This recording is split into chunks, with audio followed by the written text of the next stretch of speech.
And so something in my heart told me the Bible will tell you about this Jesus who just did this for you. And so now I was on a mission. I went into the house because I knew we had a Bible. No one ever touched it, much less read it. I didn't even know why we had a Bible, but it was a black King James Bible on the shelf. My parents were school teachers, and so they had books. And I don't know that the Bible ended up on the shelf at some point. And so I knew it was there. I walked in the house to go find it, and my brother was standing there, and he says, "Hey, Ray, let's go get high." And you got to understand, just 5 minutes before, 4 minutes, that would have been music to my ears. I would have just turned right around. We'd have gone right back outside. We'd have got high, and I would have been feeling good. But I didn't want to get high. For the first time in at least 5 years, I didn't want to get high.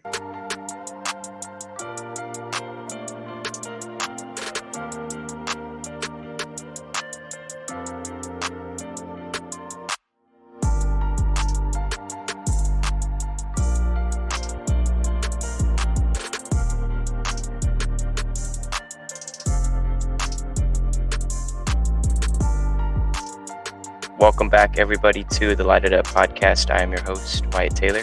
Today with us, we have Rafael Alvarez. What's up, y'all? And our guest today, Pastor Ray Rubi. Hello, everybody. Pastor Ray Rubi is the pastor currently in Las Vegas, New Mexico for 26 years. But it's such an honor and a privilege to have him on. He has pastored this church for a very long time and has sent out many works that have become successful over the years. Today, what he wanted to do is he wanted to give his testimony, which is incredible. I've heard bits and pieces, and we're very excited to hear the full thing today. So, without further ado, we're going to have Pastor Ray Rubi take it away. We're going to ask him questions as he goes on about his walk and what happened and his thought process as he went on about his life. So, Pastor, why don't you take it away? Well, it's a blessing to be with you, and just hope I can say something that would be an encouragement to God's people. And if you are listening and you don't know Jesus, I'm hoping before we're done that you'd open your heart to him. My story, especially as it relates to where you're at, goes way back, actually, to my grandfather. My grandfather used to travel to the San Joaquin Valley every year during the harvest. He lived in Sonora, Mexico. And as a young man, a teenager, he would travel to the San Joaquin Valley. He'd work, and then he'd get money, head back home. And so years later, after he'd married my grandmother, they had moved to Arizona, raised a family. And my mother was born in southern Arizona. And then she went to college in Flagstaff, Arizona, at Northern Arizona University. And it was there that she met my father. And they got married. And then he got his first job. They were both school teachers. He got his first job as a teacher in Stockton. And neither of them had ever been there. And but her father, of course, used to go back and forth when he was a teenager. And it's just interesting that that's where they ended up. That's where he got his first job, was in Stockton. And because of that, 5 of the 6 kids that they had were born in Stockton. My brother Fred was born on summer vacation in Arizona, but the rest of us were born and lived in Stockton.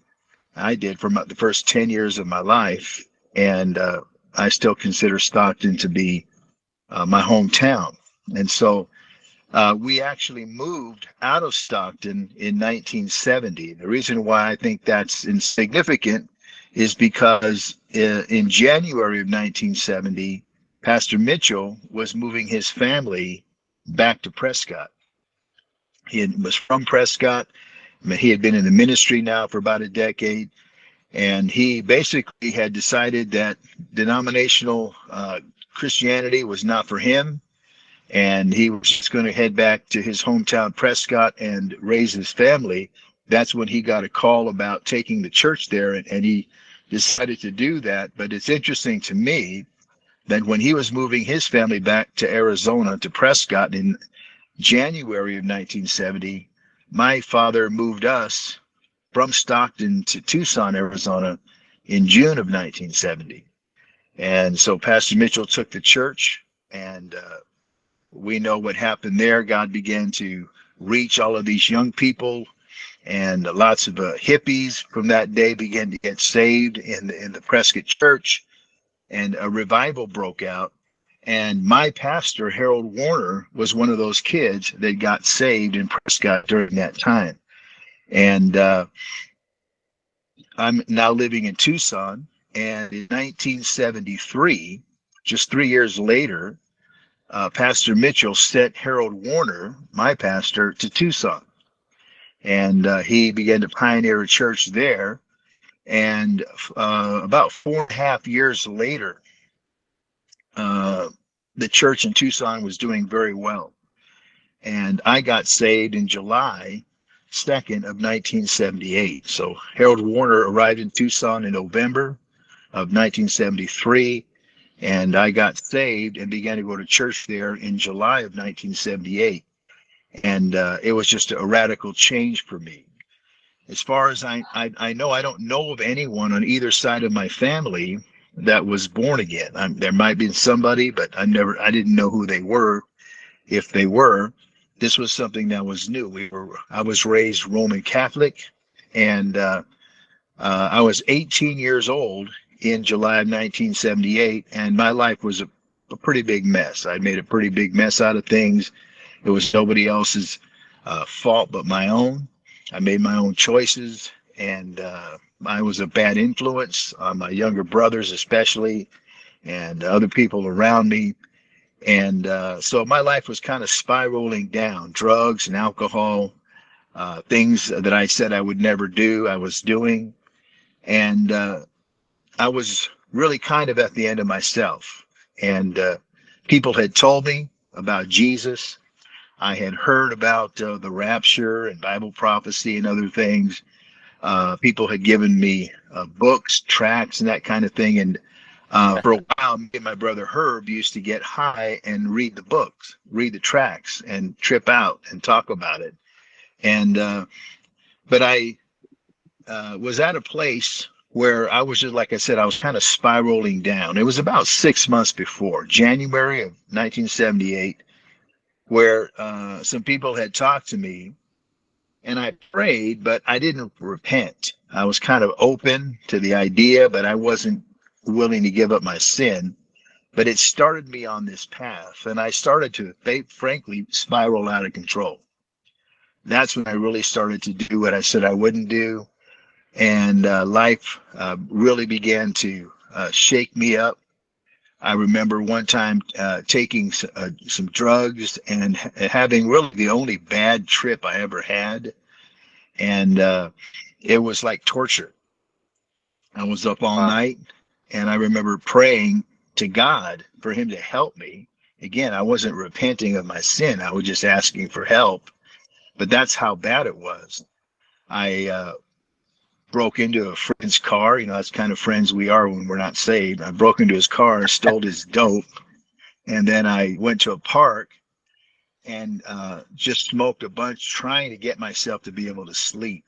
And the next thing I remember is a woman's voice. The woman was saying, "Get away from there, get away from there." I opened my eyes, and this little kid was staring at me. As I was asleep, I was at the park. I passed out on the grass. This is now June, I believe, in 78. So it's Tucson, Arizona is very hot.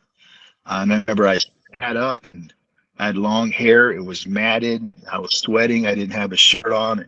And I'm just sitting there disoriented. And this lady's looking at me like I'm a crazy man, taking her kids away. And I just remember saying to myself, what's happening to me? You know, I felt like my life was out of control. And it was just a few weeks later that a friend called me and said, "I'm going to this concert. Do you want to go?" And I had nothing else going on. So I went with him, and it was at a place called The Door. And it was a concert.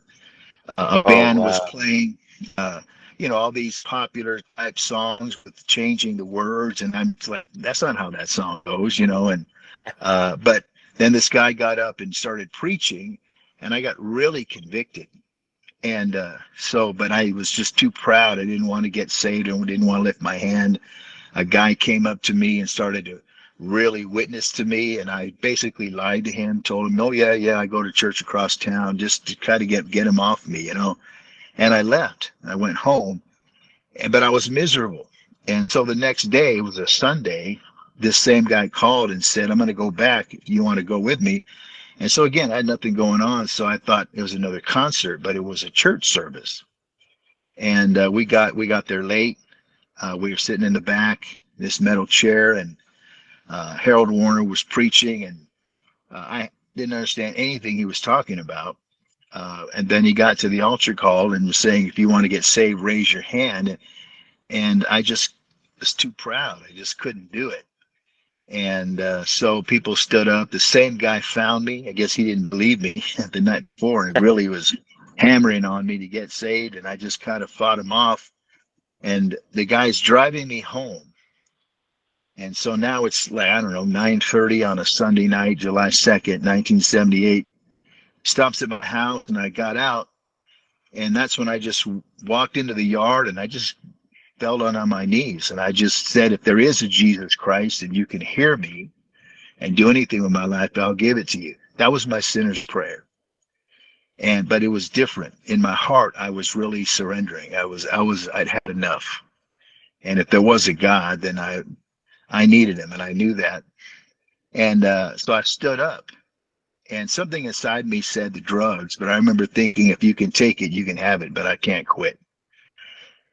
And I stood up, and I had this overwhelming sense that I didn't want to get high anymore. The craving that I had, that every doper knows, it's the craving for the high. It's the hook in your soul that pulls you toward the high, and you'll do anything to get the next high.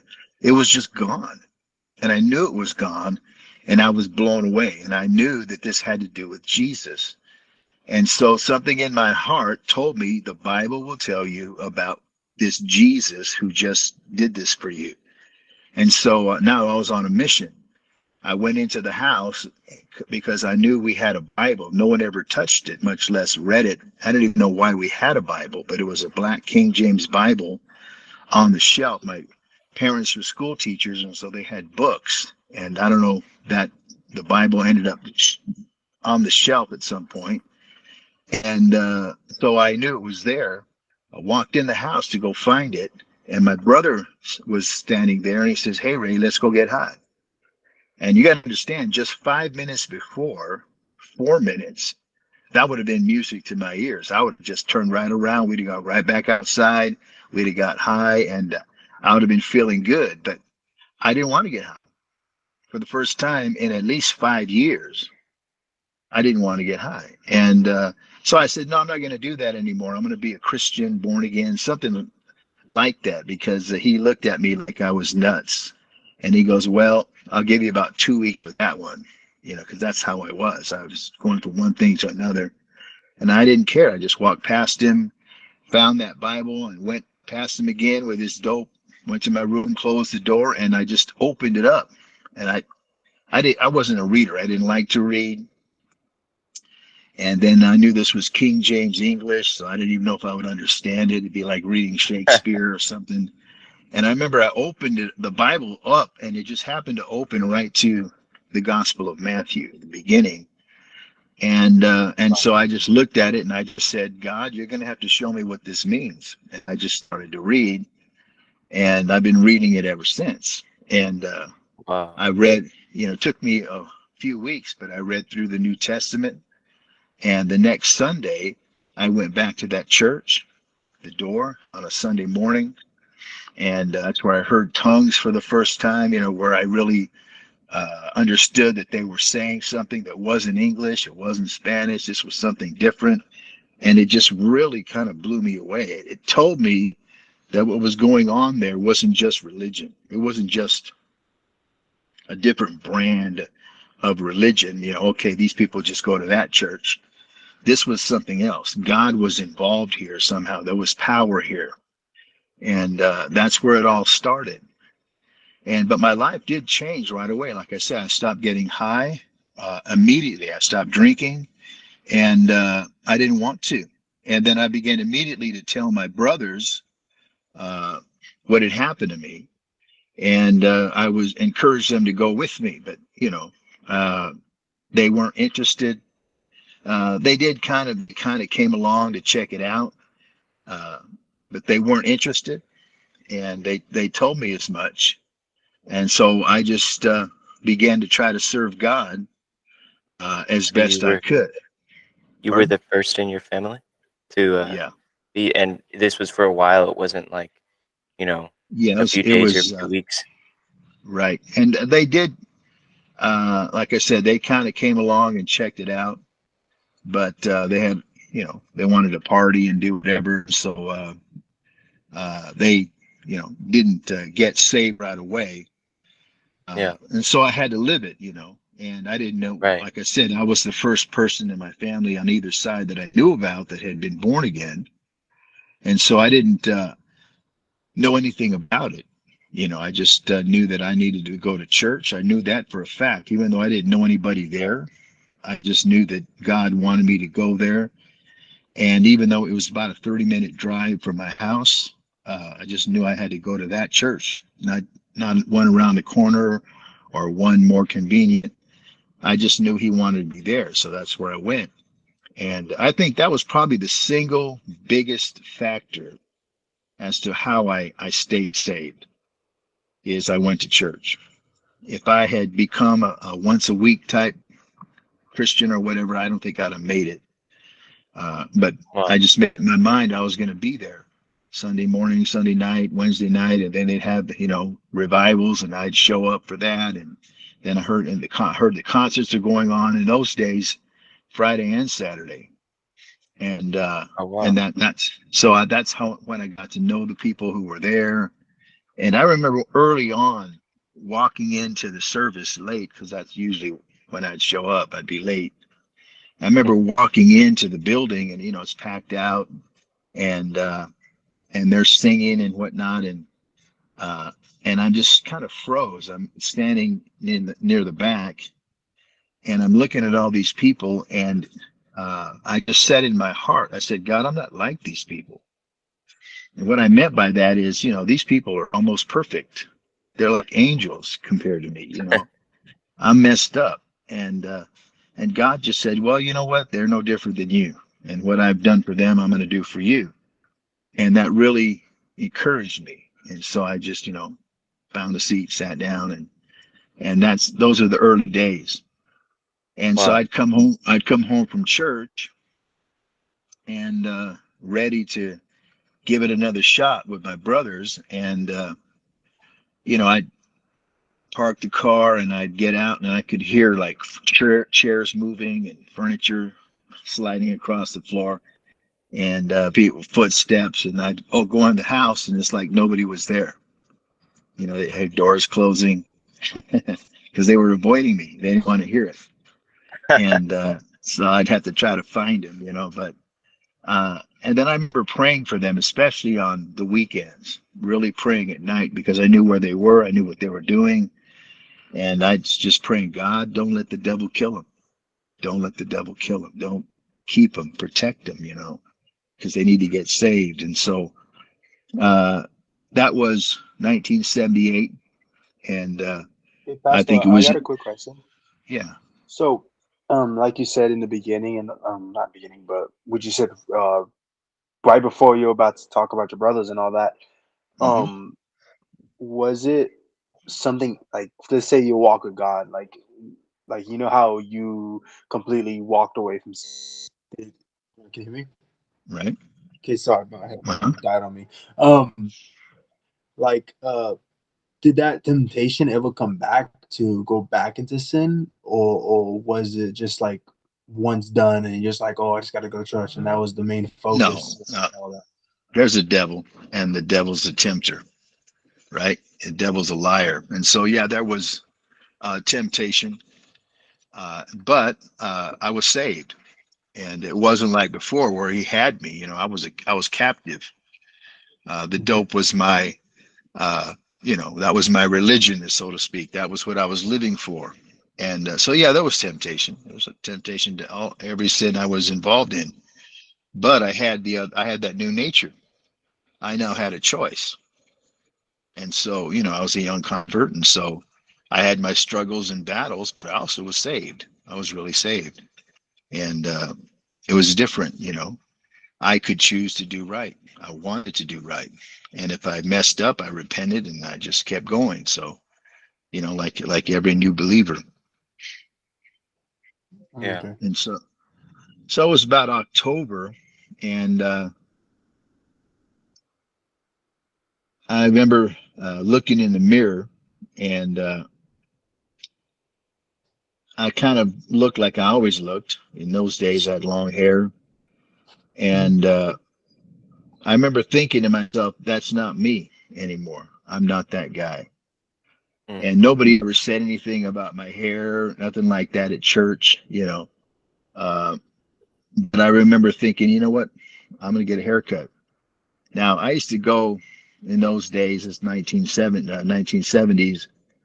The guys had long hair and whatnot, and they would go to basically these hair parlors or whatnot. They wouldn't just go to a regular barber shop.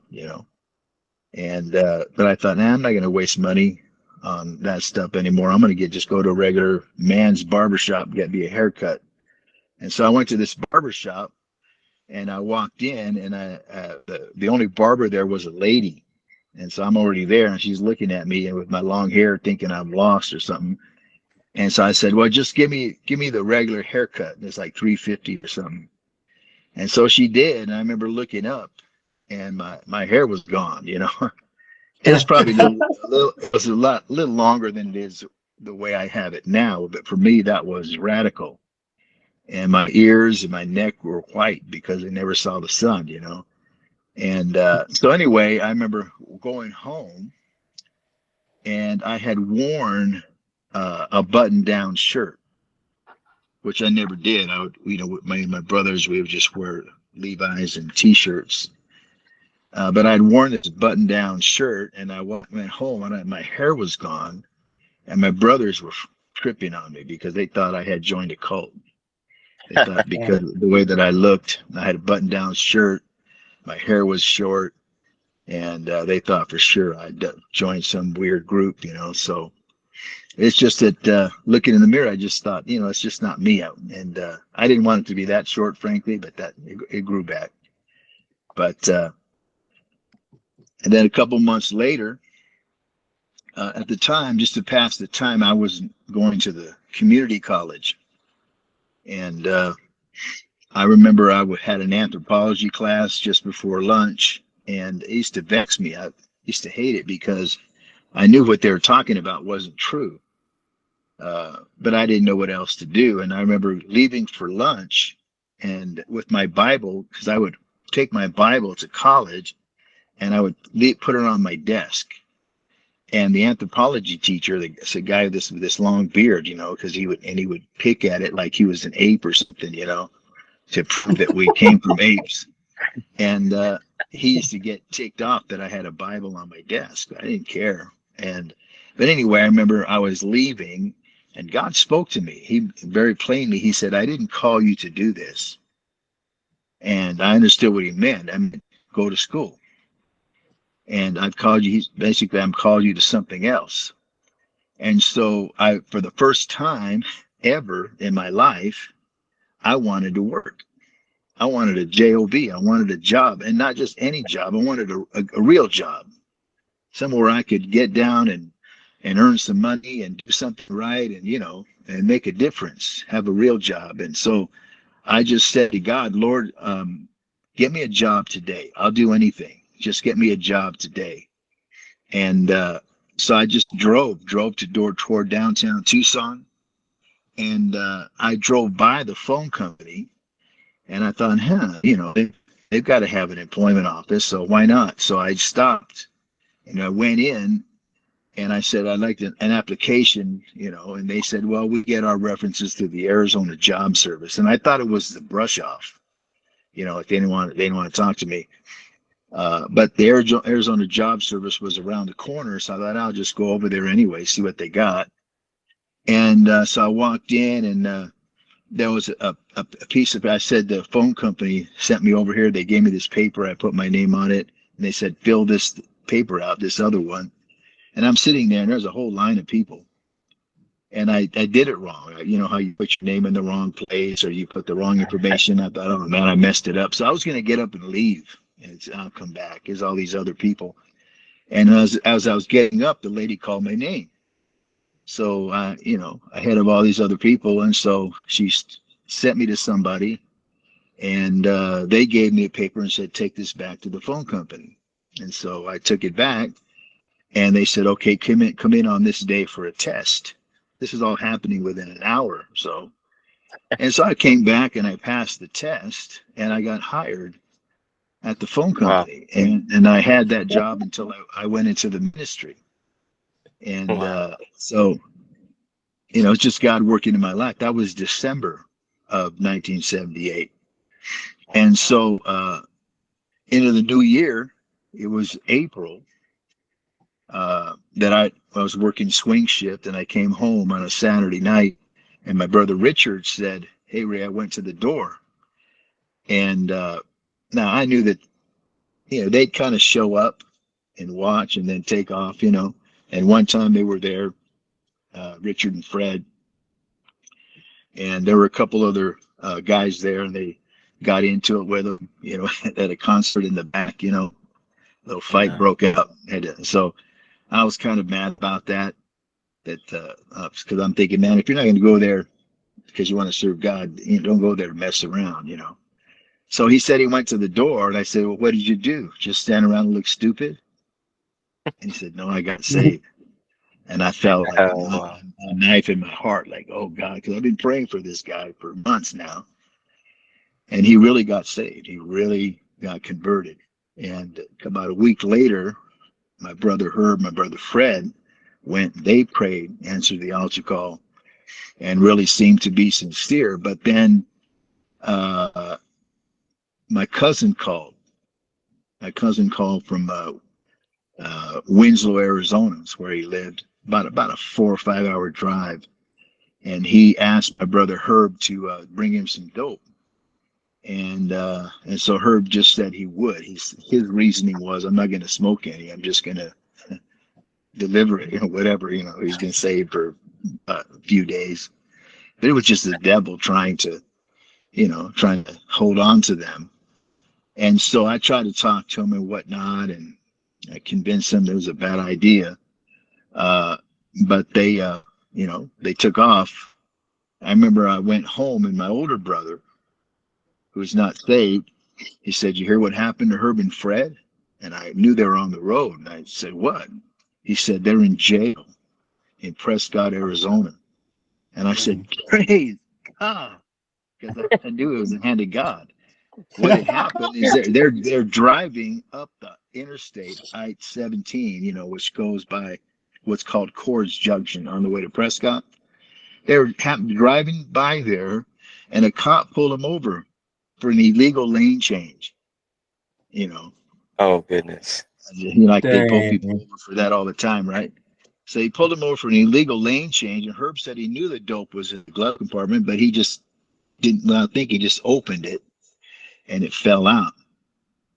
And so they got arrested. The car got impounded, and the county jail was Prescott. So my brother Herb was in the Prescott County Jail, and Fred was still a minor. He's 17, so he was in the juvenile place. And the next day, myself and my cousin in Tempe, Arizona, near Phoenix, he had gotten saved at the door in Tempe. And so we went and we bailed him out, and drove him back to Tucson, and they were pretty sobered. They were pretty humbled, kind of freaked out. Herb didn't sleep all night. There was a book called Mere Christianity by C.S. Lewis. And somebody had taken it to the jail, and he said he stayed up all night and read the whole book. Wow. And he was pretty ready to serve God by the next morning. Wow. And so that's how, so God kind of had to shake their tree a little bit, because they were, starting to backslide right away. And so they got saved, served God. And a few months later, my older brother, he was going to the University of Arizona. He was the smart one of the bunch, very skeptical about the gospel. And but I was praying for him, and God started breaking him down. His life started falling apart, and it was like, this was a Wednesday night. I looked up, and to my surprise, he was sitting in the second row. And so he must have come in and got seated. Somebody gave him a seat, and he had taken the bus. He didn't have a car, and this is across town, so he was determined to go. That was what blew my mind. He could have asked me for a ride, but I don't know what happened. He just got on a bus and headed to the church. And as soon as the altar call came, boom, there he went, got saved. And he asked me for a ride home. Very humble, but God was just on him, And so that's how my brothers got saved. Wow. And we just began to serve God, get involved in the church there, get involved in outreach. That's how it all started. Well, thank you everybody for joining us on today's episode. We had an amazing time with Pastor Ray. Make sure you tune in next week for the rest of his story. More on that next week. We're excited to hear the rest of his story. Make sure you subscribe, follow us on all the platforms, Apple Podcasts, Spotify, Instagram, and YouTube. Share this content. Get some merch. I don't have some on right now, but I know Rafael does. Oh, I forgot I didn't have the hat on. I was like, oh wait a minute, it's not the hat. You get the hat, you got to go to boot camp. Yeah. If you want that amazing fire hat, go to boot camp. You'll get it. But other than that, we'll see you guys. We'll see you guys on here next week. Yeah, he earned that hat. He earned it. Did. Yeah, you earn it by surviving boot camp and getting through it and going. But we'll see you guys next week. God bless. All right. Thank you.